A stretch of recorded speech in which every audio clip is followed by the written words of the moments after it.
I love that meme. I will cut this part. I love that meme that's like Azula talking to Zuko, and she's like, the only reason Katara beat me was because I was in the middle of a mental breakdown. And Zuko's like, she didn't even bloodbend you. And Azula's like, what?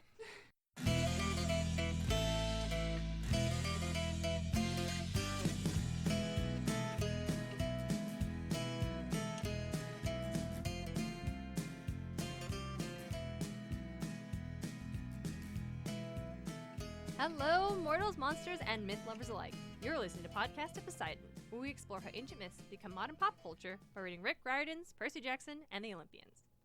This is Chapter 23, Circe. I'm your co-host, on loan from Hunters of Artemis, Darien and Smartt. Joining me is my co-host and brother, hailing from the Caribbean, DJ. How's everybody doing today? I ended up in the Caribbean after Blackbeard returned home. Anyway. It just stop, full stop. That's the end of that story. Stop. No need to elaborate. Why? Cool. All right. Well, before we fully dive in, let's go ahead and swing by the camp store to make sure we have everything we need. This is the first episode of September, which means it's time for the monthly Patreon donation. Every month, we donate $1 for every Patreon we have over on Patreon to a children's literacy charity. But this month, we're doing something a little different. In light of everything that has recently happened in Afghanistan, this month we are donating to the International Refugee Assistance Project. The IRAP organizes law students and lawyers to develop and enforce a set of legal human rights for refugees and displaced persons by mobilizing direct legal aid, litigation, and systematic advocacy. IRAP is part of the urgent effort to bring at-risk displaced Afghans to safety. We currently have 6 patrons, so we'll be donating an additional $20, bringing our total donation to $26. And as American citizens, we are horrified at what our government has done to Afghanistan. The literal least we can do is donate to the cause. If you're as horrified by these events as we are, we encourage you to visit the IRAP website and learn how to get involved. You'll find the link in our show notes. Thank you to our patrons for making this donation possible. And now, on to the show. All right, so DJ, what do you remember about Circe from the Sea of Monsters? I remember that she was on an island in the Sea of Monsters. Yep. With a bunch of little girls and like teenage girls who were like the handmaids. Okay, yeah. She turned people originally into normal pigs, and it's like pigs got messy, so now they're guinea pigs. And she tried to tempt Annabeth by having her join Circe. Yes. I mean, that's about it. That's about it. No, yeah, she like runs. What is that called specifically? I got it right here. Yeah, I don't remember what it's called. Like CC's Spa? Probably. CC's Spa, something like that. That sounds like something that they'd be going to. Mm-hmm. CC's Spa and Resort. That makes sense. Yeah. Yeah. We find out later that one of the little girls that was there was Raina. I don't know why you saying little girls is just creeping me out so much. Like what else? One of the girls, sure, I could say that, but they were fucking children. I mean, yes, not children. like fucking children, but they were children. Yes, they are children, but like they're like children, like Annabeth and Percy are children. Like little girl. Raina was like 8 when she was there. Is Raina that much younger than Percy? Raina's pretty young. She's not that much younger than Percy. What is that, like 4 or 5 years? Yeah, because it'd be like 6 years. Because if he's like, well, not 6 years. He's 13 in this book, so 5 years. If she's 8. Stop, we're not talking about Percy anymore. Raina is more important than every other character. Raina, we're just going to go age. No, that's, hold on. Just, what is her age in Son of Neptune? Heroes of Olympus. Okay. Oh, yeah, she's about 18, so yeah. I mean, she was still in really Trials young. of Apollo. Yeah, she was still young. Yeah, it's still young, but I wouldn't say little girl. She'd be a girl. That's Frank Chang. She'd be a kid. I'm 22. Anybody younger than 18 is a little child. Oh, yes. Yes, this is fact. I'm 27, and anyone... And I'm a little... and I'm a little kid. You are a wee babe. Like, literally, you are a wee babe. I am like twice your size, and I'm still a child to you. Yes, you are, but you are a wee babe. So Circe Spa. Circe Spa. David, how would describe the spa itself? It's probably pretty luxurious. We never Tropical actually get to see paradise. much of it. They said, hey, yeah, it's on a tropical island. But like immediately they were intercepted and Percy was turned into a guinea pig. He was. Pretty quick. He was, yeah. Oh, sorry. So, oh, you're fine. But like, we don't get to see much of it. I bet it was pretty nice. Definitely like real nice for like the girls that would go there. I bet, yeah. I bet. Like, immediately guys get picked up, turned into guinea pigs, and sent off to a kindergarten class. Yeah? No, that's basically it. Yeah, because earlier you said, turning people into animals, and I'm like, but like only certain people are getting turned into animals. Turning dudes into Turning pigs. dudes. Yep, dudes. Any woman who rolls up on that island gets to just hang out on this spot, which does sound nice, but also it's very, very much framed as like backhanded complimenty. I can make you your best version of yourself, but with the emphasis on that you are not the best version of you right now and only I can help. Like very diet culture-y and like really gross. Like even with it being like a tropical paradise, it's like it implies that the thing that is actually keeping these women staying on the island is this constant like carrot of like, but I can make you better. But only Cece can make you better. You have to stay because only I can make you better. And that like, because that's like her, and it's gross. Like, and it's supposed to be, like. Yeah. Yeah. Yeah, and that's why Annabeth doesn't fall for it. No. She's always like, bitch, I'm perfect. Yeah. It is. Yeah. We definitely have to take a side tangent real quick to talk about the peak Percabeth moment that is after poor Percy has been turned into a guinea pig and has been dropped into the little guinea pig cage. And then Annabeth comes back into the room, and she has been, like, full-on makeover. Hair done, makeup perfect, like, everything. And Percy's like, she looks fucking gorgeous. But she doesn't look like Annabeth. Like, he's not vibing with this, because that's not what like, Annabeth... That's not her. And then he starts screaming, because, like, Annabeth, get me out of here. Yeah, like, please. So, it's very cute, because it's not like... I'm going to talk about the Archie comics for just 1 second. I know. Twist. I love the Archie comics. That was like the first comic book series that I was like super into. It was Archie's Digest. Dad would buy them for me at Winco in the grocery line. But they recently, some years ago, did a full great reboot of the Archie series and like make it like modernized teens. I'm not talking Riverdale, like the comic book. It was actually super fun. It's still ongoing. It's really fun. Anyway, so Archie and Betty are not currently dating at the start of the comic book. No one knows why, but they do know there was a huge fight, and it was called the lipstick incident. Eventually, we find out that, Betty's always been, tomboy, a little, rougher, she works on cars, she likes to, roughhouse and stuff, but she, starts to feel, a little self-conscious because, some, girls are kind of being bitchy to her about, being kind of a mess, and she's like, okay, I do want to, dress up, though. I do want to wear makeup, so when she goes on a date with Archie, she does get, dressed up for it. They're going to the movie. She, puts on makeup and lipstick. And so, she dolls herself up because she wants to. And Archie's, so fucking weird about it. He's so fucking weird about it. He's, treating her differently and so awkward around her. And she's like, what the fuck? And they get in a huge fight about it. And he's like, you're not you right now. And she's like, what is so different about me? He's like, well, you're just, all this. And she, takes her lipstick out and just, slices him across the face. It's lipstick. He's fine. But she, gets it across his mouth. And she's like, that's funny. You don't look any different. Or you're not any different. Implying that, you really have a problem with this femininity. But, it's not the lipstick. It's you that has the issue with this.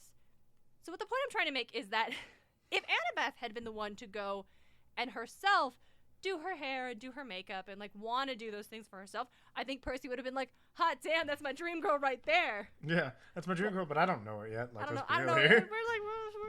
We're friends. It's fine, whatever. We're figuring it out, all right? The goddess of love turned into my best friend. That's weird. Yeah. But, what I'm saying is, props to Percy, who his issue isn't toxic feelings about traditional feminine things, but more so Annabeth herself would not want, this would not be a willing choice Annabeth made. Someone made her up to be this, but that's not how Annabeth usually would want to present herself, and that's why he doesn't like it, because of her clear discomfort. Yeah. And that's just what I wanted to say on that. Well, that's fair. That's fair. I haven't read the Archie comics. I never have. I haven't even seen Riverdale. Honestly, it wasn't. I mean, I'm just not into the characters. Not for everybody. Yeah. So, I got nothing to say on that. That's fine. Moving on. So, let's talk about. So, yes, they're turned into. Yeah, Percy is a guinea pig. He's trapped with all the other worst guinea pigs. CC Circe, as we discover very quickly. It's like, oh, yep, I just sent him off to kindergarten classrooms because I used to turn men into pigs, but that's so much work. Yeah. So. And they end up, I mean, obviously Annabeth's like, oh shit, Percy's a guinea pig. So she grabs the vitamins that Hermes gave them, feeds it to Percy. She takes one. She takes one, yeah. And then feeds one to Percy, or drops into the cage, and he takes a bite out of it. And then so do all the other guinea pigs that are in that tank. And they were Blackbeard and his crew. Because it's like, those were the worst of the worst. That's why they were in the tank. That's why they were still here. I couldn't get rid of them. So, like, props on Circe for, like, not sending potentially, like, violent, aggressive guinea pigs to first grade classes. Like, I know. Say what you will, she cares about the well-being of the kids. She cares about the well-being of the little girls that could get hurt. Could you blame her? It's already hard enough to be a little girl.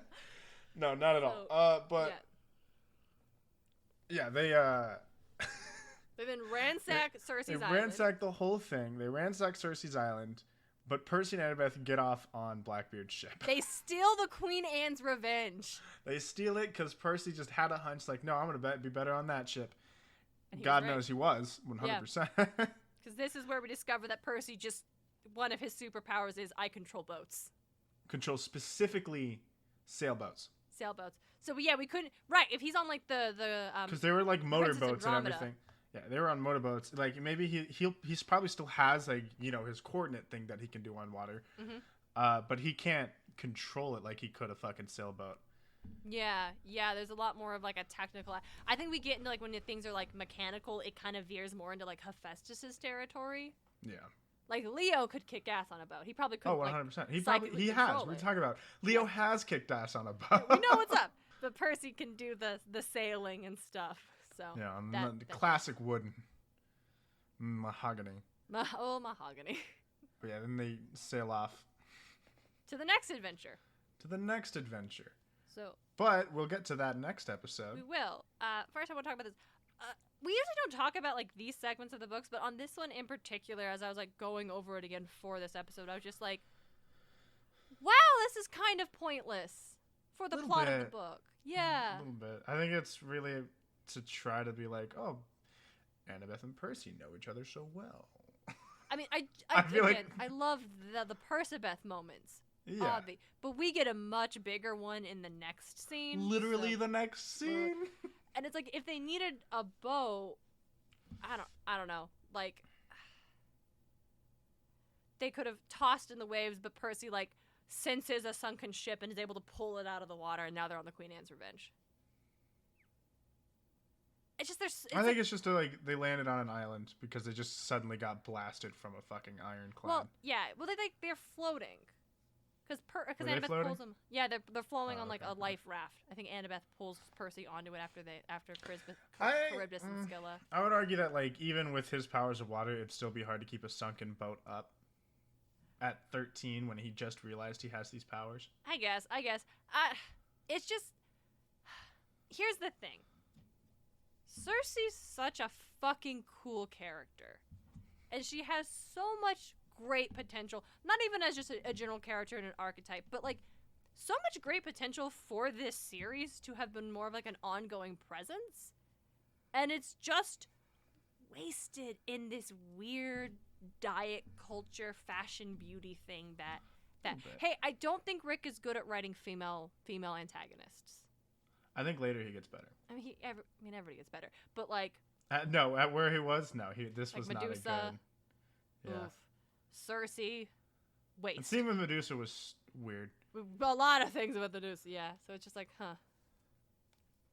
Though I would say I'd take the Medusa scene over the Circe scene, at least in the books. Yeah, I do think the Medusa scene at least feels more like practical, forward with the plot, driving forward. It gets some stuff. It gets the pink poodle follows next. The fucking pink poodle can go too. Yeah. We're getting weirdly into actually being a read-along podcast territory, so let's talk about mythology. Talking about mythology. I don't actually know much about Circe's mythology. Okay. I only know her from the Odyssey, if that's really all she's been in. that is a primary. Circe does have other myths outside of the Odyssey. A lot of these figures like we talked about last week or last episode, Charybdis and Scylla, like Hercules encountered them, and Jason the Argonauts also. So these are like pretty major figures. But she isn't. You're right. She's best known for the Odyssey because I think the Odyssey is best known.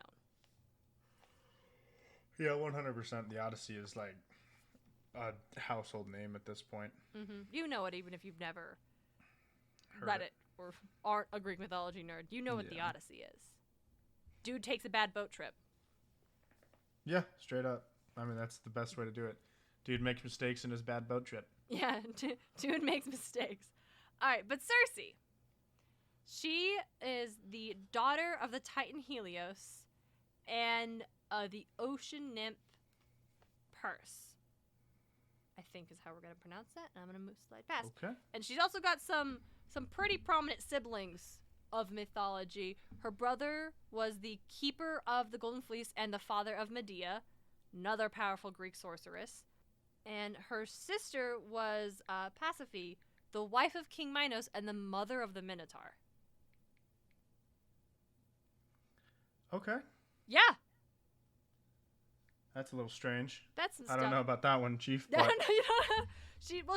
She's a very prominent family, apparently. Clearly. Some other myths cite her as the daughter of the goddess of magic, Hecate, and a king of Cloacus. But most stories are gonna have her be like the daughter of Helios and the nymph. Mm-hmm. Which is essentially like, and this is important to note, like even in the Odyssey, Circe is a goddess. Like, she's like, we call her a sorceress and stuff, and that's not inaccurate. She does use magic and stuff and herbalists and potions and things like that to do this stuff. But she's a goddess. She's a full-on immortal goddess. Well, we come across that like all the time, right? Child of a titan and a nymph. Does that really inherently make them a goddess? I mean, that's a good point, because I guess we could talk Calypso. Yeah, we could talk Calypso. We could talk, like, Polyphemus, even. The son of a god and a nymph, right? Interesting. Yes. Ooh. Tangent. Pin in that. Pin. I'm gonna pull up the Polyphemus notes and just write that there so we can circle back, because that's a great conversation I want to have, but I'm gonna zero in right now. I guess that is, like, yeah, it can go either way, because we also find, like... Because, as we know, what makes people a god is whether or not they're worshipped. Ooh. Specifically in this world, because, like, we find that out, I believe, first Trials of Apollo episode when Nero comes out and be like, yeah, I'm alive because people worship me as a god, so I'm a god now, haha. Yeah. Shout out to Owen, host of the Through the Mist podcast, for doing a whole episode about, like, the Roman emperors and, like, how they were worshipped into divinity. Because I definitely, like, I just didn't get it. Even when I was reading those books. I'm a grown-up reading the early Trials of Apollo books. I'm like, I don't understand. So, like, yeah, shout out to Owen for really breaking that down. I'm like, oh, that shit, that makes, like, diving into, like, the actual history of, like, what does that mean? What were they doing? I'll drop a link to his show. It's super fun. But yeah, like, that's... Just figured I'd bring that one up. No, that's a really good point. I guess I'm just going based off of the Odyssey, is that Circe is described as a goddess. Like, she's, especially in this translation that I'm referencing by Emily Wilson, like, they do describe her many times as she's a goddess. Like, she is a goddess Circe. She's, like, basically, like, a minor goddess of magic, essentially. But you're right. In the Riordan books, it is the element of worship that tends to create divinity. Yeah. Which questions, like, suddenly another tangent, a lot of them in this episode, a tangent into the actual book series we claim to be about. What would that have meant for Percy if he had accepted their offer to become an immortal god at the end of the series? Don't they just offer him immortality? No, they do say you'll become a god. You'll become a god. So, I mean, let's be real here. People already sing Percy's praise. He's not even a god. You're right. And so it would have been the whole thing of, like, you don't need regular mortals to do you. The demigods of Camp Half-Blood would have done it forever. I'm like, I can't. I was about to bring something up. I'm like, you haven't read that book yet. No! Okay. Abandon ship. We're jumping off. Back to Circe's Island. They do touch down on something like that. Shut up. No, I'm so sorry. I'm so sorry. I'm going to read them. I want to so badly. I'm just afraid to. If I'm actually being purposely honest, I'm afraid of how that series ends. Dude, no. The series end? Best. Okay. The series end is best. Okay. The journey there rips your heart out and stomps on it. Well, I read Shadowhunter, so that's not surprising. Like, I'm used to that shit. Anyway, so Circe's Island. DJ, do you know what Circe's Island is called? I don't, actually, no. It is just a mess of vowels. A mess of vowels? Just a mess of vowels. Is it like the French word wazoo? Elaborate. Means bird. What? Dude, it's got every vowel in the fucking... No. This one, at least the English version of this word, actually only has 2 letters, but they're repeated several times. Spelled A-E-A-E-A. How do you pronounce that? Pronounced Aia. Aia? Okay. Aia, yeah. So that's Circe's Island where she lives. And getting back to what I mentioned earlier about Circe being in various myths outside of the Odyssey, I want to run through those first because I think it's really interesting to establish that in like Greek mythological traditions, she was like a pretty prominent figure, like not just from the Odyssey, like she was like, again, I'm saying like she was kind of like not like a Zeus, right, or a Poseidon or a Hera, but like she appeared often enough to be like a staple of these traditions. So she encountered the Argonauts. Jason and Medea end up on her island after they have fled from Medea's kingdom and murdered her brother, Absyrtus. I'm gonna say Absyrtus. And there's a couple versions. One version is once they run away, Medea takes her brother with her, and when their father goes after them, she kills her brother and cuts him into pieces and scatters the body out, so her father will be delayed collecting the body parts of his child. I'm pretty sure her brother's a grown adult at this point, so she like didn't murder her 10-year-old brother, but yikes. But like classic Medea though. And then we have Jason is in another tradition. The brother is sent after them, and when he catches up to them, Jason kills him. Classic Jason, really though. So classic, honestly, just defending his ship. Mm-hmm. Yeah, right. So, well, I mean, Jason also did some shitty things on the island, so let's say defending his ship. Yes, this is true. Jason's a hero, okay? Hera's favorite hero, in fact. Hera's favorite. So, anyway, so when they meet Circe, she basically purifies them from the murder they committed. The scholars believe that this probably reflects like an actual early tradition of the region. In that particular poem, the animals that surrounded Circe on her island weren't like men she'd cursed or like former lovers. They were just strange beasts. Quote, beasts not resembling the beasts of the wild, nor like the men in body, but with a medley of limbs. Just like bizarre animals. Which I like that vibe. I like that format. Nice, yeah. Let's see. There was King Picus, who Circe fell in love with, but he was married to a nymph whom he adored. And when Circe's like, hey, come over here, he's like, no, my wife. And so she turned him into a woodpecker. Oh. Classic Circe, though. Come on. Yeah, no, I'm not siding her on this. Last episode, we talked about how she was in love with the sea god, fucking what's his face? I'm not going to go through that again. The mermaid dude. And when he was like, I really like Scylla. She's not into me. Will you help me make a love potion? Circe was like, fuck Scylla. And turned her into a monster. So, like, Circe's not the best person. Circe's not great? No, but who in Greek mythology is? Hestia. Yeah. Last myth I want to touch on before we dive fully into Circe and the Odyssey is that of Piccolos, who was a giant. And when the war broke out between the gods and the giants, Piccolos fled the battle and ended up in Aia and tried to get rid of Circe. Like, I'm going to live here now, get the fuck out. Mm-hmm. Yeah, not... Well, in this particular instance, Helios rolls up and kills Piccolos. So Helios was still around at that point. Yeah, and he's like, that's my daughter. Fuck off. Please don't. Stop it. Mm-hmm. And get some help. the blood of the giant became an herb called Molly, or perhaps Moly. It only has one L. And this is the herb that Hermes gives to Odysseus when he arrives on Aeia to help him resist Circe's magic. One last fuck you to Circe. Basically. Holy shit, that's pretty good. Which brings us to the Odyssey. Fucking good. Right? Yeah. So, in the Odyssey, as I said, Circe is described as a beautiful, dreadful goddess, like powerful and stunning, and also will fuck your shit up just because she wants to. Azula. Ooh. No, I quite just like that. Crazier than shit.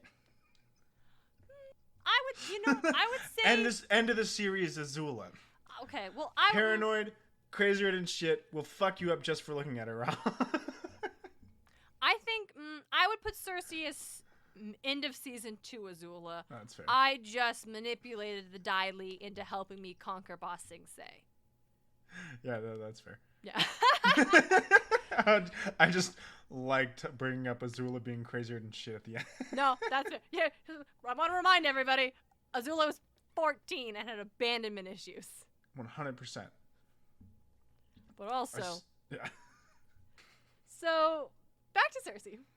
Back to Circe. Real quick, who's the Zuko of Percy Jackson? I think it's Nico. I want to say yes. To a point. Okay.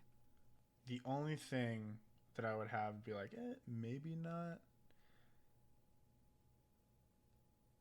Actually, I got nothing. Ha! Okay. So back to Circe. Yeah. So I've got up, as you can see, my copy of the Odyssey has a lot of little sticky notes tabbed out of it. Because I got references. Okay, so Odysseus and his crew roll up and they land on Aeia.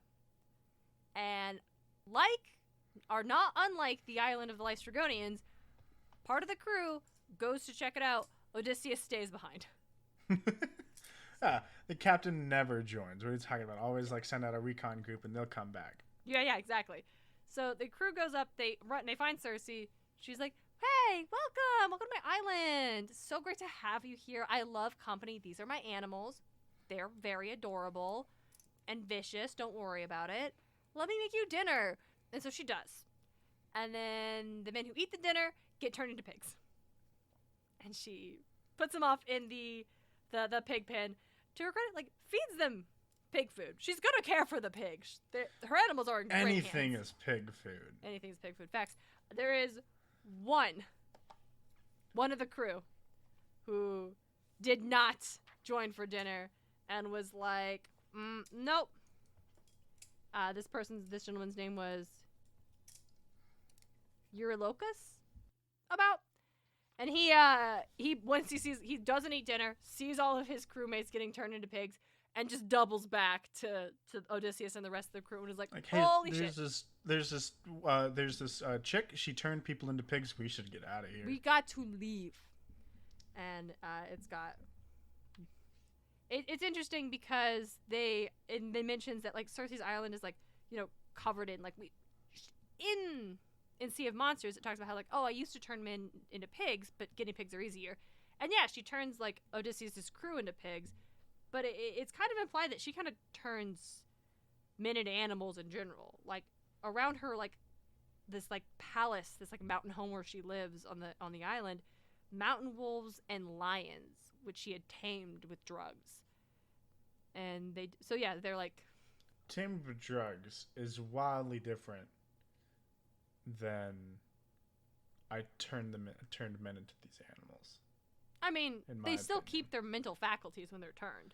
They can still, but like, you the give pigs, like, I don't know, like, yeah, you know, taming them. You can, I guess, tame a guy who's been turned into a lion with drugs. Why turn them into the lion in the first place? That's a really good point. You're right. Okay. That may be just broader traditions of like, oh, it's all kinds of animals and not just pigs. But yeah, if you're just turning them into pigs to make them powerless, or animals to make them powerless, you're not going to turn them into a lion and a wolf. Yeah, like those are strong. Mm-hmm. You do not want to fuck with those. No. So, Ella Euros. Alaklakis. I don't remember his name. We're moving past it. Other dude. Someone's going to email us and tell us he's really important. He is. Right. He's only the smart one of the bunch, right? So Odysseus like, I'll save him. It's fine. No. I'll save him. It's fine. I've gotten out of every scrape I've been in so far. Like, I'm Odysseus. The story is named after me. I'm not going to die. So I'll take care of the problem. So Odysseus is going up to Circe's place to take care of the problem, and Hermes shows up and is like, boy, you are not ready to take care of this problem. Here's some moly. Yeah, so he shows up and gives him some moly. It's made out of this dude who also hated Circe, so... But that guy was definitely didn't have reason. He was just an asshole, so, like, it's kind of different, but also, like, he's here for his revenge, essentially. Here, I want to just pause real quick and read how Hermes is described, because we actually didn't talk about Hermes in the Odyssey in a Hermes episode. Bad. No, I love that episode. I think we nailed it. I think it's what Hermes would have wanted, especially with this description. So... Yeah. I had almost reached the great house of the enchantress Circe when I met Hermes, carrying his wand of gold. He seemed an adolescent boy, the cutest age, where beards first grow. He took my hand and said, why do you come across these hills alone? And warning about Circe and how to beat her. But, like, the cutest age? The cutest age? Hermes, what the fuck? Also, Odysseus, what the fuck? Yeah, Hermes is just like, I'm small and limber. Yeah. I'm 14 years old. Watch out. I don't want to dive into that right now, but Greek culture is a little weird. Anyway, so he's like, he gives him the moly, and he also is like, oh, so once she can't turn you into a pig, she's gonna want to have sex with you, which you should totally do because she's a goddess, and that's how she's gonna like be cool with you. Don't turn her down, or that's gonna go bad for you. But also, you need to make her swear she won't harm you or her crew anymore, because once she gets you naked, she might, and I'm going to quote... cut your dick off. She may hurt you unmanning you. Cut your fucking dick off. Yes, exactly. So that's what Odysseus does. He takes the herb, he rolls up, Circe gives him food. As soon as he drinks it, she's like, haha, motherfucker, you're a pig now. And then he's not. Doesn't turn. Like, oh, shit. And then I actually love how she responds to this whole thing. No other man has drunk it and withstood the magic charm, but you are different. Your mind is not enchanted. You must be Odysseus, the man who can adapt to everything. Bright, flashing Hermes of golden wand has often told me that you would sail here from Troy on your swift shift. Now sheathe your sword and come to me. Through making love, we may begin to trust each other more. Girl, what the fuck? She's like, oh damn, you're Odysseus. Hey, let's hook up instead. What's up? It's like, you adapt to every situation with, like, the help of gods who confront him before the situation. Literally, without Hermes and Athena, like, he wouldn't be making around. It 5 fucking minutes on the Sea of Monsters. Holy shit. So, yeah, they have sex. Yep. She does not unman him. Yep. And then they have dinner later, and he's like, hey, my men are still pigs. And she's like, oh, toast. Yeah, don't worry, I'll take care of that. You should go get your ship from the harbor and, like, properly park, right? So we don't get towed later. You should just park in one of the spots. It's fine. And get the rest of your men in here, and it'll be cool. And so they do. While Odysseus is getting the rest of his crew, Circe, like, literally bathes, like, she turns them from pigs. So Circe left the hall, holding her wand, and opened up the pigsty and drove them out, still looking like fat boars, large and fully grown. They stood in front of her. The majestic Lady Circe walked among them, anointing each of them with some new drug. The potion made their thick hog hairs sprout from their bodies. The bristles flew off, and they were men. But younger than before, and much more handsome, and taller. And it's like, okay. I'm just gonna soup up your crew real quick. Yeah. They were handsome, and taller, and younger even. Wow, thanks, Circe. So she, like, takes care of him. And then the rest of the crew arrives, and then they just all hang out on Aea for a year. Yeah, this place is pretty chill. Mm-hmm. Even though he's got somewhere to be. Yeah. It's not the greatest. So after a year, Odysseus is finally like, hey, Circe, fulfill the vow you made to me to send me home. My heart now longs to go. My men are also desperate to leave. Whenever you are absent, they exhaust me with constant limation. And she answered, Great King Odysseus, master of every challenge, you need not remain in my house against your will. Like, very much like, yeah, you can go. You can go whenever you want. Yeah, it doesn't matter. They could have left as soon as his men were transferred back from pigs, but they definitely decided to stick around. But first, Circe does tell him, but you do need to go to the underworld to find this long-dead prophet who Persephone has told secrets of life and death, and he's going to need to tell you what you need to do next. Because, once again, she's a goddess, and so she just knows these things. Like, oh, but you're going to need this information next, but I can't give it to you. But this guy knows it, so you have to talk to him. And then tells him how to get to the underworld and back again. Like, it's whatever. Sorry, say it again. I converse with the Fates all the time. They tell me things. Yeah, Not everything, but they tell me what you need to do. Yeah, we get together for sangrias and tapas every couple weeks. It's pretty good. Mm-hmm. So yeah, that's Circe. That's Circe. That's Circe in the Odyssey.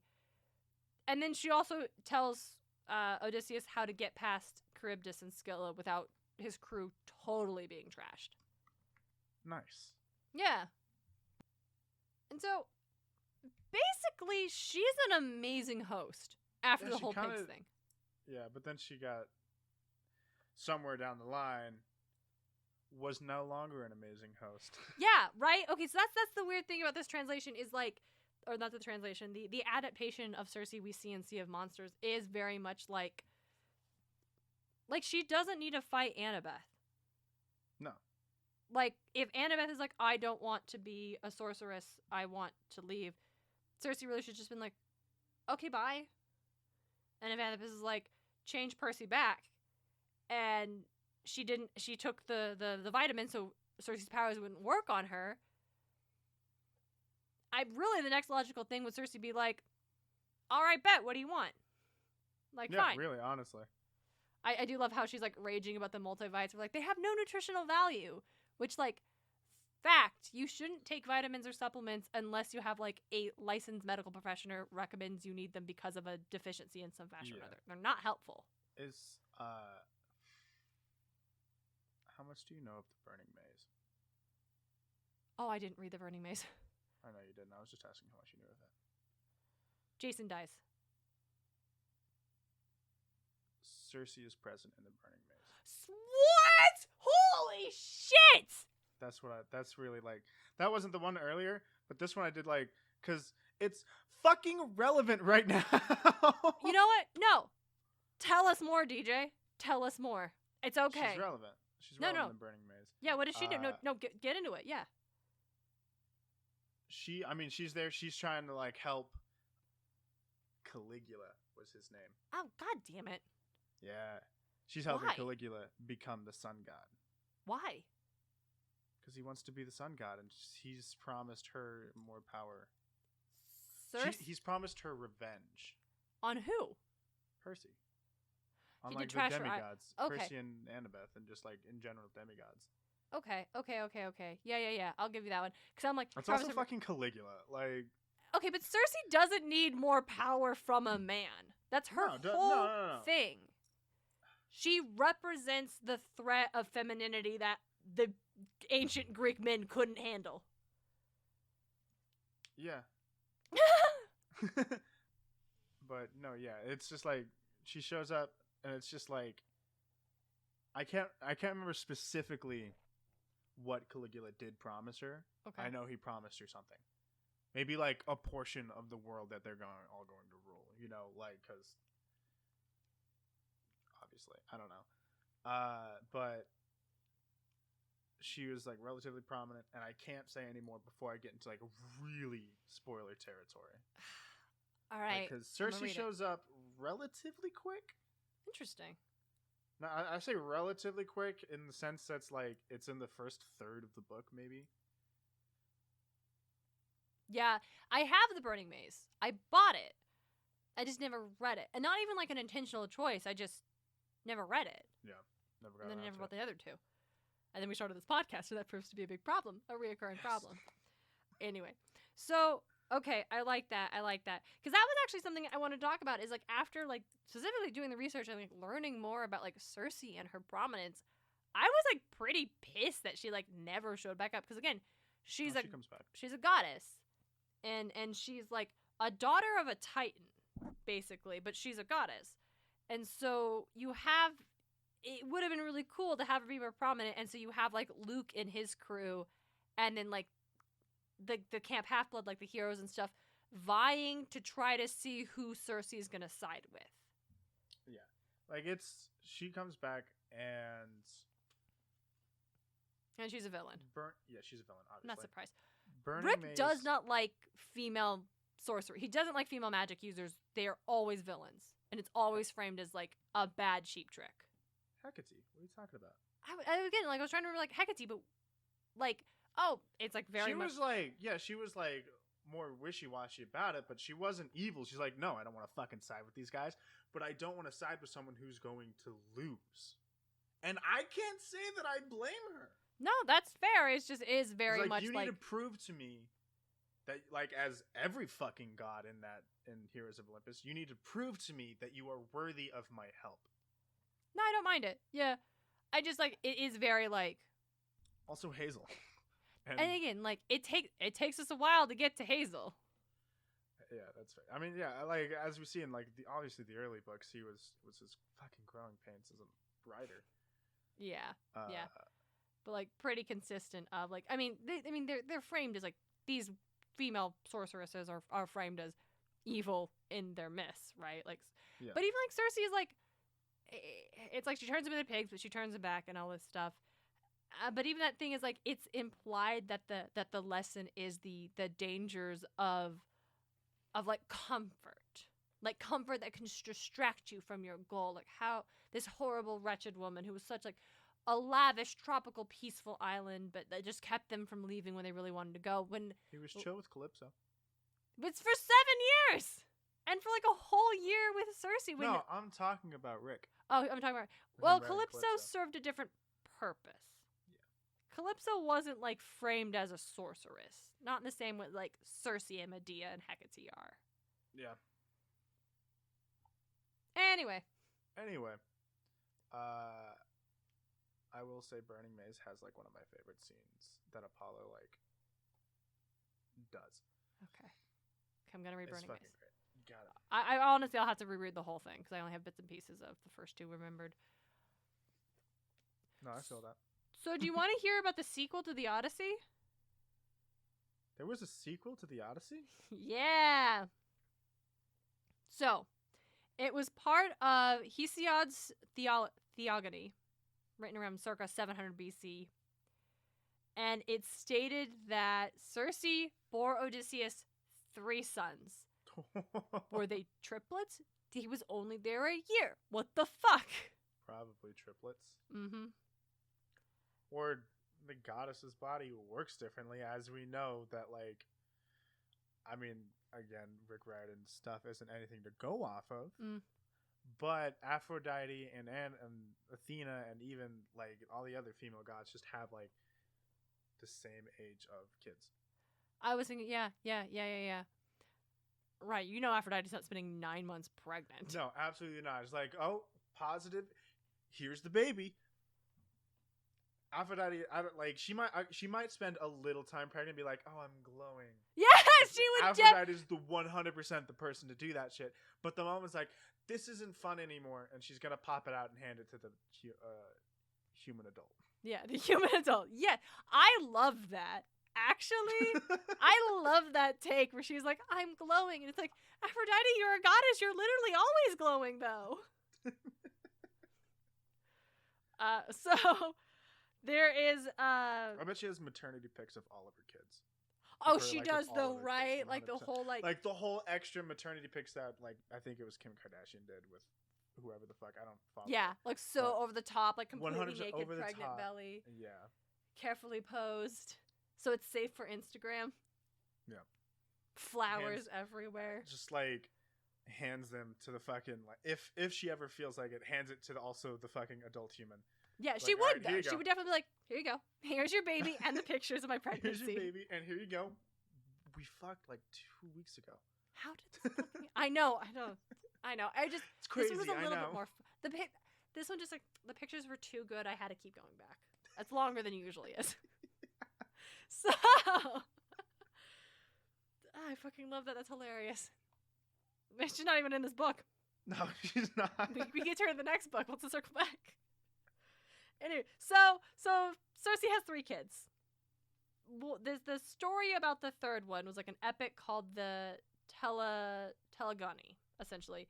And this epic is now lost. Only fragments have existed. But essentially, the gist is this... Circe eventually tells her youngest son who his father is. So he goes to meet him. With the... And give him... Wait. Right, so Circe eventually tells him who his father is. And this kid... And he's like an adult. That's when he's in his 20s. Goes to find his father. With the poison spear his mother gave him. Why, Circe? Why a poison spear? Because she's a bitch. She's a vengeful bitch. Mm-hmm. I don't know. So Telegonus rolls up on Ithaca and starts ravaging the land. So Odysseus shows up and is like, the fuck? So Telegonus kills him because they get in a fight, but he doesn't know Odysseus is his dad. And then, then he finds out what happened. So he takes Telemachus, Odysseus' other son by Penelope, and also Penelope back to Aea with Odysseus' corpse. What the fuck?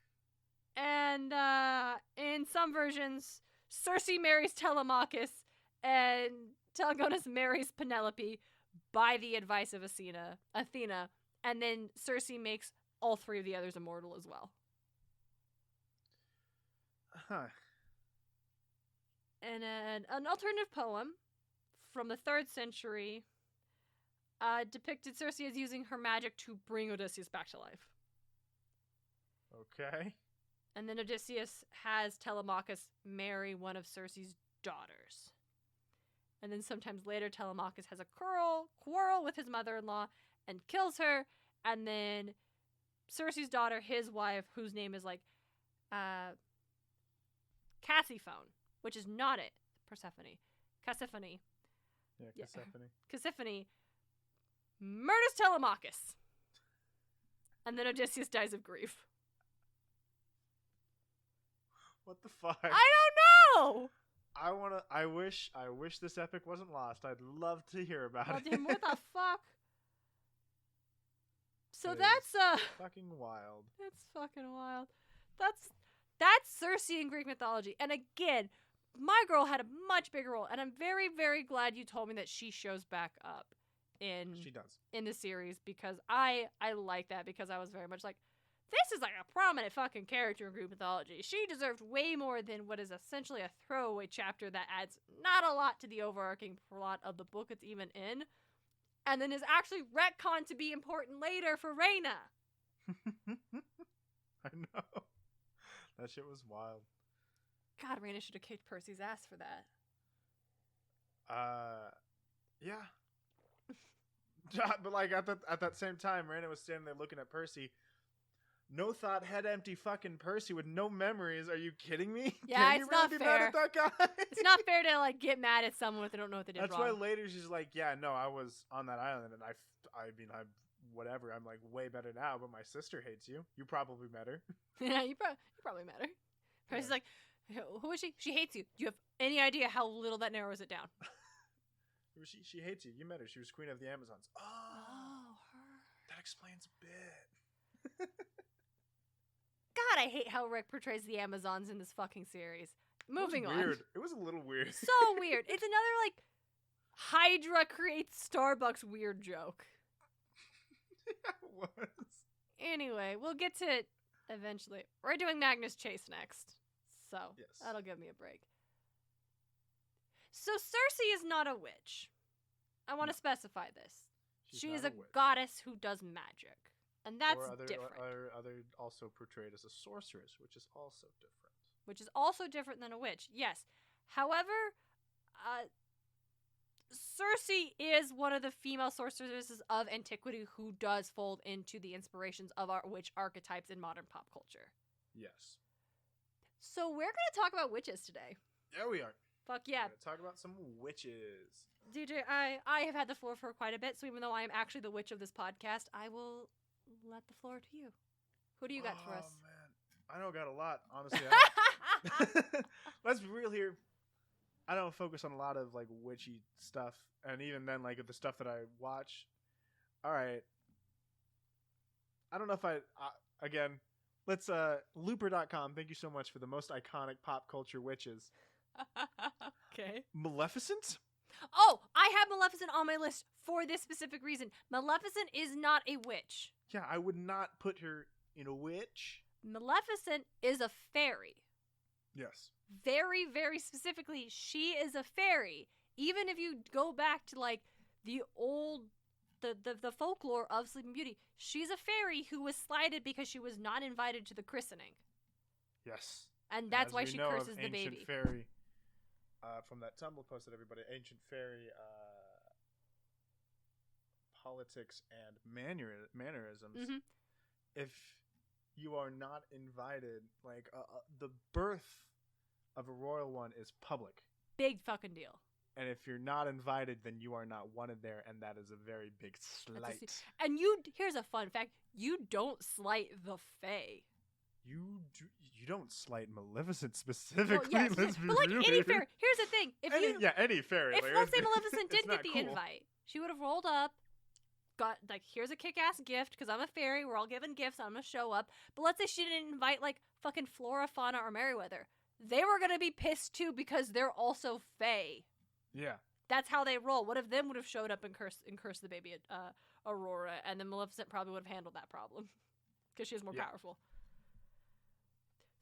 So not a witch. Not a witch. That was like everyone else. I'm like, yeah, okay. And then I saw Maleficent. I'm like, I don't know about that one, Chief. I don't know, yeah, right. But there was one that I'm like, yeah, Scarlet, Scarlet Witch. Oh, Scarlet Witch. Right, okay, she's also on my list, but only because I really just wanted to talk about Wanda. No, that's fair. Wanda's great. Wanda's great. Oh, and you finally watched WandaVision. If you haven't seen WandaVision, highly recommend it. Oh, it's so good. It's the best one so far. Yeah. Like, WandaVision and the Star-Lord T'Challa episode of What If are just the best things on the Disney Plus run so far. Also, out of like all the What Ifs, I saw that one. Like, that one interests me most. It's the best one. There's only 3 out so far. That's the best one. Hands fucking. You expect me to go watch Guardians of the Galaxy and watch fucking Chris Pratt be Star-Lord when you show me what could have been? No, thank you. I'm done. Anyway. I'll still watch it. I think it could be fun. And then the Hocus Pocus witches. Sanderson sisters. Yeah, I've got them on my list. Because they're specifically classic traditional witches, but like Circe, they also turn people into animals. At least one. Thackeray Binks is turned into a cat. A weirdly immortal cat. Everybody's favorite, Sabrina. I also have Sabrina. I'm sure she's turned people into animals, but Sabrina was actually one of the very first shows I was super, super into. Yes, it was. Like, we had DVR. I recorded every episode of Sabrina, and they would air in order on what was at the time ABC Family. And so frequently. I watched... Every time they would get to the end, they just started back over. Start on episode 1, yeah.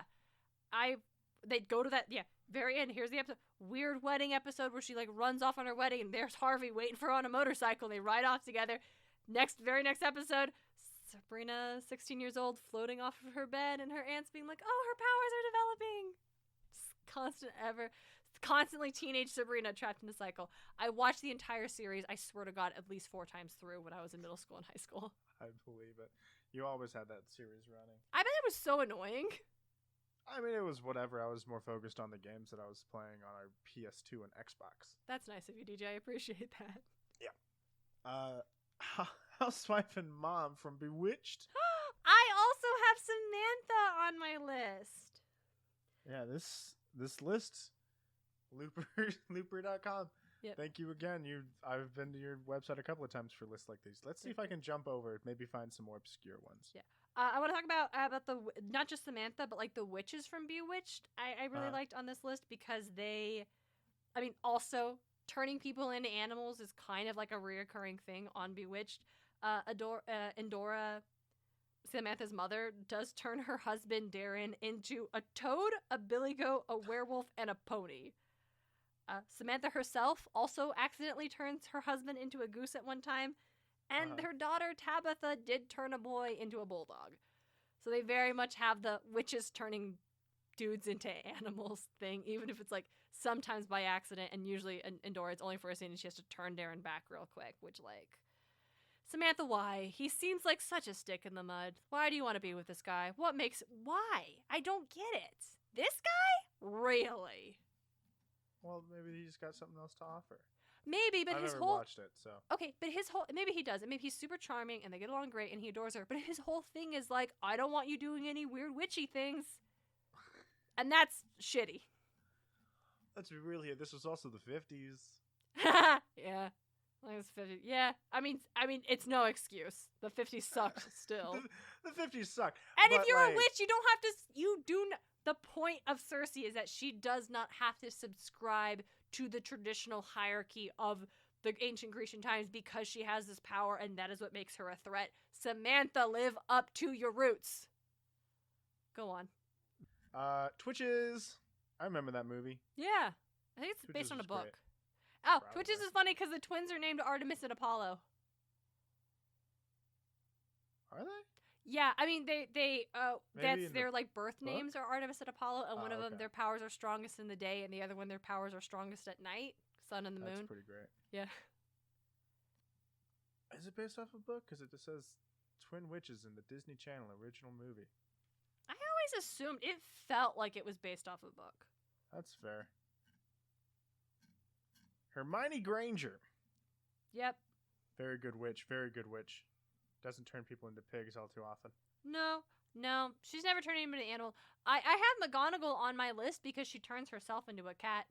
That she does. Mm-hmm. Twitches is a novel series. Oh, okay. Hagrid, what the fuck is that little shit's name? Oh, yeah, he tries to turn Dudley into a pig. Dudley Yeah. Dursley. That's what his name fucking was. And Barty Crouch Jr., under the guise of Mad-Eye Moody, does turn Draco Malfoy into a ferret. There we go. So men being turned into animals. There it is. But it was done by dudes. Interesting. I've got another dude example. Dr. Felicia from Princess and the Frog, the Shadow Man. Yeah. He uses his magic, his friends from the other side powers, to turn Naveen into a frog. Based off of Baron Samedi. That is a real voodoo dude. Oh, I didn't know that. Yeah, I'm pretty sure he's what, like, when you see voodoo and you see the voodoo dude, that's who he is. He's Baron Samedi with, like, the whole skull face painted on and everything like that. Iconic. Yeah. I do appreciate how in that movie, and I'm just gonna drip over. I mean, Dr. Felicia is a bad guy, and he's like, oh, he's using voodoo, and he's got like all this stuff in the shadows.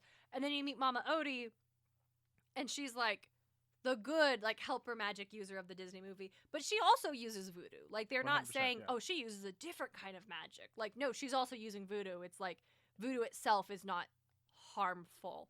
It is the way it's being used. I thought that was interesting. Yeah, Baron Samedi is the Lua of Haitian voodoo. That's cool. It's just the spirit of Haitian voodoo. Oh, okay, so is he like a deity type? He's a deity type, yeah. Oh, tight. I don't know a lot whole- about voodoo. It's very fascinating, though, and I love... Mild tangent. He's in Smite. I was so worried we weren't going to get to Smite in this episode. We wouldn't have had you not brought him up, honestly. I mean, Circe's not in Smite. No, that's a bummer. But Baron Samedi is, and it's hilarious to me because, yeah, his pantheon that he's classified under is the Voodoo Pantheon. Mm-hmm. And the symbol for the pantheon is that skull on Baron Samedi's face. Okay, yeah. And his top hat. And I'm like, who else are they going to add to the Voodoo Pantheon? Who else can you add? I've never heard of, like, first of all, it's just funny to me.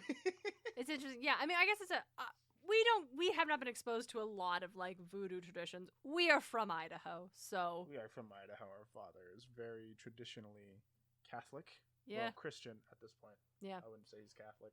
So that's not something we've gotten. And I also think like in like typical storytelling, people who are like of these like practices and of these traditions have not had the opportunity to have their stories like told and retold in the same way like Greek mythology stories are getting to be like told, or like Western European folk tales get to be told like that. So, but I think we're seeing like that shift, and we're getting a lot more like close stories. I imagine like the Rick Riordan Presents line is part of that like movement to get these stories to be able to have those like kind of like showing how they can be told in like modern contexts, much like all of like the Percy Jackson books got to do that.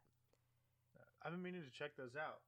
They actually look like a lot of fun. Yeah, they but do. Again, I'm just not much of a reader. Eventually we'll get people on, and then we'll have an excuse to talk to them about these books. Yes. Probably. Maybe. I have on my list The Witches from The Witches by Roald Dahl. Don't know it. You don't know The Witches? Oh, okay. Nope. Okay. So it's by, do you know the author? Sounds familiar. He wrote Willy Wonka and the Chocolate Factory, James and the Giant Peach. Okay. Yes, so The Witches is one of his books. It is about, hey, witches are real, and they hate children. So much so that they do things like trap them in paintings where they just appear like this little figure in the painting just moves and moves, and you watch them age and die. It's really fucking dark. But all of the witches in the world, like the Grand High Witch, they want to turn all the children of the world into rats so adults will kill them. And they hate kids because kids smell so bad to them. That's ridiculous. But yeah, there was I think it was in the Looper one. Now that I'm at a different one. Probably. It did show up actually. I'm like, interesting. It's like we're gonna get those rats. Yeah. I'm not surprised that the witches are on there, but yeah, they are on there, and mostly because like I mean they're witches. They're terrible. The book is so fucking scary. That's horrifying. That sounds horrifying. Yeah. Spoiler for the witches: the little boy, the protagonist, does get turned into a mouse, and they don't turn him back. And he knows he is going to age and die with a mouse's lifespan. That's rough. Yeah. I mean, he and his grandmother, a retired witch hunter, do end up defeating all of the witches, so it's like, I remember correctly, not a problem anymore. And the boy is kind of like, oh, it's okay, I'll probably live as long as my grandmother will now. And it's like, the fuck? Jesus. Now, do we count the other mother from Coraline? Is that a witch? Oh. Is that a witch of her domain? Interesting. I've only seen the movie. I have never seen the movie and never read the book, which You've is never a horrible, seen the movie? wild thing to admit as a huge Neil Gaiman fan. I know. Dude. It scares me. No, that's fair. I've heard that the book is like way scarier than the movie. Like they absolutely dolled up the movie. Oh, I'm sure. The Neil Gaiman like studying different publishers. The movie's already like unsettling enough. Yeah, publishers were like, this is too scary for kids. We can't publish it. And he's like, well, you have a kid, right? And like, yeah, we'll let your kids read it and see what they think. And the little girl was like, no, it's not too scary. I really like it. So they published the book. Years and years later, Neil Gaiman is at like the premiere of the Coraline play or musical. I don't remember which one it is. He's sitting by the little girl who's a grown-up now, basically. And he tells her, he tells her about it. And she was like, oh, yeah, I lied to my mom. It scared me so bad, but I wanted to know what happens next. It was too scary to be published. I want to sit down and read it, like, or at least listen to it or something. Cause I'm sure it's great. I think, based on what I know about the other mother, I don't think she's a witch. I would classify her as kind of like a demon type. Some sort of like embodiment of this darkness, this chaos, this fear spirit type deal. Okay. Yeah, but I don't think this is a witch, because I think witches have, because here's the thing, like, and we're like, what's the difference between a witch and a sorceress, like, right? Witch is more nature-based. Sorcerers are inherent. Are we using D&D rules? Well, that's just like how I know the differences between those. Wizards, you learn the way you do it. Sorcerers are inherent. Warlocks, you borrow it, and like witches are like kind of like druids in that sense that it's more like nature-based magic. Interesting. I like that classification. Yeah, I feel like, because I was like trying to say, what's the difference between we witch and could say sorceress? witches are the female version of wizards, but that's just not right, and everybody fucking knows it. Everybody fucking knows it. Those are two different things. Yes. I think you're right. I feel like sorceresses in pop culture tend to, they're very, very powerful, but they can be cut off from their magic through some fashion or another. More like a warlock. Well, I'm just trying to figure it out, because like, whereas like culture, yeah. Like if you like, let's say they lose their powers because you take away their magical element, or they're cut, or there's something like that happens, or their powers are taken away. Whereas like witches, I would say like traditionally, if someone is a witch, they're probably not going to be as powerful as a sorceress. Yeah. But you rarely see witches lose their powers. Yeah. And they tend to be like an inherent skill. Where sorceresses with study can grow their powers and become more and more powerful. I feel like a witch, they have a set level of power. And they can learn how to access it, but they can't grow their power beyond what they inherently have. Whereas sorceresses can, because it's coming from external places. And I'm not saying that is the definitive definition of how a witch or a sorceress would behave in any sort of medium. That's just like me in this moment trying to figure out what the difference is. Yeah, I get that. And not just witches are ugly and sorceresses are hot. Like I was literally finding when I was Googling what's the difference between a witch and a sorceress. No, that's not what. It's not. Yeah. No, fuck off. This is ugly sorceress erasure, and I will not have it. Powerful women do not exist to fulfill your Western standards of beauty. Yeah. Anyway, Ursula, sea witch, literally turns people into like the little amoeba things. They're not like animals, but like they're things. Yeah. Elphaba. That's a shout out to you, Darren, because I know you really like Wicked. I do love Wicked. Yeah, I haven't seen it, and I really want to. Oh, it's kick-ass. Yeah, no, Wicked is fabulous. I read the book. Book's weird. Play's great. Book's weird. Book's weird. Real fucking weird. It's a whole series. Only read Wicked. And then I just saw the play, and I'm like, I'm good. I'll just listen to the soundtrack again and again for the rest of my life. I would say the Wicked Witch of the West, like the original Oz witch. Also, because like more so than Elphaba in terms of like being like Circe, because she uses like poppies to knock out like Dorothy and her friends. So she uses like herbs and then like drugs for the magic. Poppies to put them to sleep. Yeah. The Good Witch of the North. Yeah, she's Glinda. She doesn't do much. No, she shows up in a bubble and then fucks off. Yeah, since... Just a bubble, hey, go down that road. It's yellow. It's made of bricks. See ya. Much like Circe does send Dorothy on a quest. Good luck. Yeah. Good luck. You're gonna need it. I'm not gonna help you. Yeah, you got it. I got to shout out the White Witch from Chronicles of Narnia. The White Bitch. Yeah, not wrong. But No. Her name is actually Jadis. She has a name, actually. Yeah. Like. Yeah, I believe it. Like, don't get me wrong. Like, of course she's got a name. What fucking character in a series that long is actually named the White Witch? I think in Narnia they do only, like, in Lion the Witch and the Wardrobe, they do only call her the White Witch. But in Magician's Nephew is where you discover her backstory and her real name. She's only called the White Witch because she, like, cast the spell over Narnia that made it an eternal winter. Yeah, I mean, that'll get you the name, White Witch. That'll do it, yeah. I had one. Oh, the Baba Yaga. Oh, Baba Yaga's great. Yeah, I would love to talk more about the Baba Yaga on this. It's like Baba Yaga. She is in Smite. She's on Smite. I'm so glad to hear she's in Smite. Baba Yaga's super cool. Yeah. She's pretty dope. With her walking house and what have you. Mm-hmm. Just like you can go to Baba Yaga you have to. It's interesting because like her character character as in like place in that like Eastern European folklore is very interesting. Slavic. Slavic folklore. Thank you, DJ.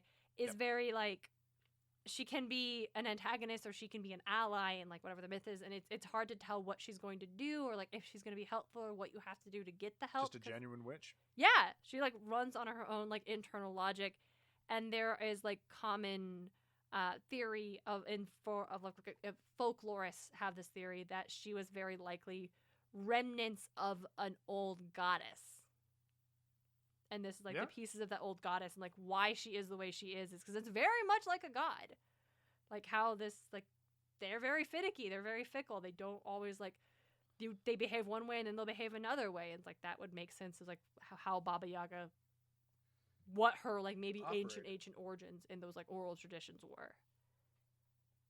Yeah, very much enjoy that myth. Honestly, it's a lot of fun. Mm-hmm. I gotta, since we're talking about witches again, I have to make a correction. Witches. Where have you been? Huh? We've been talking about witches. Where have you been? Well, the last time we talked about witches is when we were talking about kind of like groups of 3, but way back when we were talking about the fates, right? And we talked about, I mentioned the characters from Charmed. And I believe I referred to them as the Witch Sisters. And I say I believed. I know for a fact I refer to them as the Witch Sisters because Skylar Barsanti has never fucking let that go. And will remind me on the regular that they're the Charmed ones. They're not the Witch Sisters. So for Skylar, my dear friend, great supporter of the podcast, past guest Skylar, they are called the Charmed ones. Their names are Prue, Piper, and Phoebe. Nice. And they are witches. They are witches. So are the witches from Macbeth, since we're going to bring up back old stuff. Let's do it. Witches from Macbeth. Love the witches from Macbeth. We definitely talked about them when we talked about the Grey Sisters. Yep. They don't turn anybody into animals, but... about the Fates, too. Mm-hmm. They're just classics. Yeah. This is another group of 3 witches. Yeah, I mean, Shakespeare was very much like pulling from those like witch archetypes from like Greek, but also from like Welsh and Celtic folklore. Oh, 100%. Mm-hmm. Morgan Le Fay. Hey, I've got Morgan Le Fay on my notes too. It's another common theory, not common theory, but some scholarship has identified elements of both Circe and Medea as possibly inspiring the character of Morgan Le Fay. I wouldn't doubt it. In like specifically her version of like how she behaves in medieval legend, not necessarily her earliest roots in Celtic folklore. Yeah, I wouldn't doubt it. Mm-hmm. Another one in Smite. She was the second most recent god added. She's a bitch. Good. She should be. She's Morgan Le Fay. Yeah, she's a bitch to deal with. The Morgan? Oh, the Morgan. Celtic? Yes, she's a Celtic death goddess. She's a triple goddess. Okay. She's very cool. I don't know if I'd call her a witch. I mean, like much like Circe, she's a goddess, but they're not very similar. No. I got no more witches to come to mind. No, I've covered my list. Do you want to talk briefly about Circe herself in pop culture? You know, I haven't actually seen Circe all too much. Yeah, me neither. Actually, to be honest, this is just from like general research and the ones that I liked the most to bring to the table. Uh-huh. So we've got comic books, classic source of Greek figures reappearing. I mean, if you can't find a Greek figure in a comic book, then they're either not actually a Greek figure and came up later, or so fucking obscure that only you and the guy who wrote that article knows about them. There it is. Circe has appeared in the DC Comics. She is a Wonder Woman villain and is in league with the witchcraft goddess Hecate, because apparently Hecate is like a bad god in DC, but like, you know, so's Hades, so we move past it. Yeah. In Marvel Universe, the Eternal Circe, created by Jack Kirby, is based off of Circe, and in fact did transform Odysseus's men into pigs in the comic universe, but she only did so because they were just acting like dicks at her party. Understandable. And if this I had one, the chance to, if I had the power to, and somebody was acting like a dick at my party, I'd turn them into a pig too. that's the only right way to do it. This is just you're making an ass of yourself. You get pig time. Mm-hmm. I mentioned that one specifically because the Eternals movie is about to come out. And it just felt timely. That's right. I saw the trailer for that when we went to go see Free Guy. Yeah, we were right next. I was there. We saw. That's why I'm like, oh wait, Yeah. I went to see it with her. Yeah. Didn't look like a Marvel movie. It's very different, or at very least the trailer. Yeah. It's different, right? It's like, not like I was looking at that and I'm like, dude, like they're showing like 5 or 6 different settings in this one movie. I'm like, what the fuck is going on? It's definitely gonna be sweeping. We'll see if it's. Yeah, there's a lot to do with that one. Yeah, it's a lot. Looking forward to it though. So 2 more, and these ones are partly for me, partly for friend of the show, past guest, and God tier patron supporter Tim O'Connor. Mm-hmm. In the 1963 Carl Banks comic Oddball Odyssey, Magica Dispel, who is a prominent DuckTales villain, impersonates a descendant of Circe to lure Scrooge McDuck onto a Mediterranean island to fuck with him. She ends up turning Scrooge, Donald, and the nephews into animals, but, they deal with the problem and it's fine. A different animal. Different animals. That's fun. So, in the actual original DuckTales cartoon from the 80s, you actually do have Circe, and she is a pig, right?